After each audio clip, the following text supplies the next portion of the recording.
அமெரிக்காவுக்கு சென்றுள்ள மக்களவை எதிர்க்கட்சித் தலைவரும் காங்கிரஸ் முக்கிய தலைவருமான ராகுல் காந்தி வாஷிங்டனில் உள்ள நேஷனல் பிரஸ் கிளப்பில் செய்தியாளர்களை சந்தித்தார்.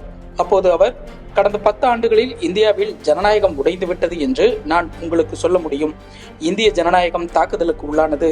அது மிகவும் பலவீனமடைந்துள்ளது. தற்போது அது எதிர்த்து போராடி கொண்டிருக்கிறது. அது திறம்பட போராடும் என்று நான் உறுதியாக நம்புகிறேன் என்றார். இதனிடையே பாகிஸ்தானால் ஆதரிக்கப்படுபவரும் இந்தியாவுக்கு எதிரானவருமான இல்ஹான் உமருக்கு ஆதரவாக காங்கிரஸ் மூத்த தலைவர் ராகுல் காந்தி செயல்படுவதாக பாஜக தகவல் தொழில்நுட்ப பிரிவு தலைவர் அமித் மால்வியா குற்றம் சாட்டியுள்ளார். மேலும் காங்கிரஸ் வெளிப்படையாகவே இந்தியாவுக்கு எதிராக செயல்படுகிறது எனவும் அவர் விமர்சித்துள்ளார். நாட்டை பிளவுபடுத்தி சதி செய்யும் சக்திகளுடன் நிற்பதும் தேசவிரோத கருத்துக்களை வெளியிடுவதும் ராகுல் காந்திக்கும் காங்கிரஸ் கட்சிக்கும் வாடிக்கையாகிவிட்டது.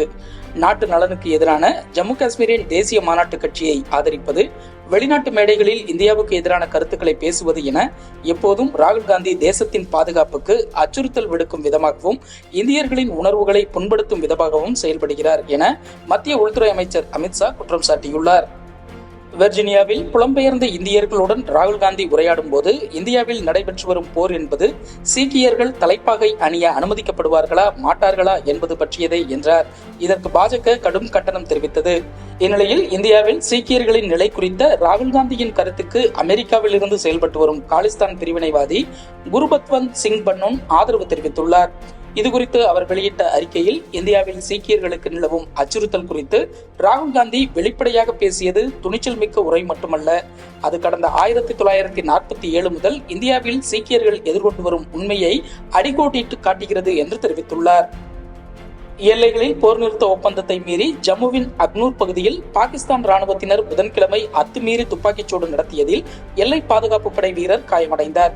இந்த தாக்குதலுக்கு BSF வீரர்கள் பதிலடி கொடுத்தனர் என்றாலும் பாகிஸ்தான் தரப்பு உயிரிழப்புகள் குறித்து உடனடியாக தெரியவில்லை. உளுந்தூர்பேட்டையில் அக்டோபர் 2ஆம் தேதி நடைபெறும் மது ஒழிப்பு மாநாட்டில் ஆளுங்கட்சியான திமுகவும் எதிர்க்கட்சியான அதிமுகவும் பங்கேற்கலாம்.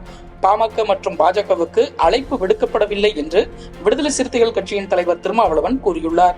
அந்த இரு கட்சிகளும் மதவாத சாதியவாத கட்சிகள் என்பதால் அவர்களுக்கு அழைப்பு விடுக்கவில்லை, எப்போதும் அவர்களுடன் இணைய மாட்டோம் என்றும் அவர் விளக்கமளித்துள்ளார்.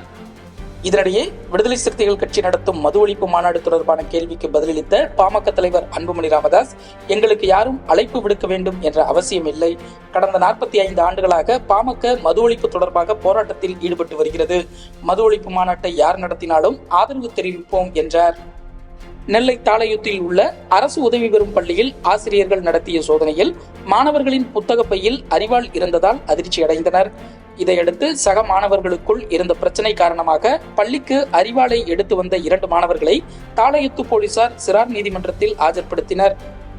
ராமநாதபுரம் மாவட்டம் பரமக்குடியில் இமானுவேல் சேகரன் நினைவிடத்தில் 67வது நினைவு தினம் புதன்கிழமை அனுசரிக்கப்பட்டது.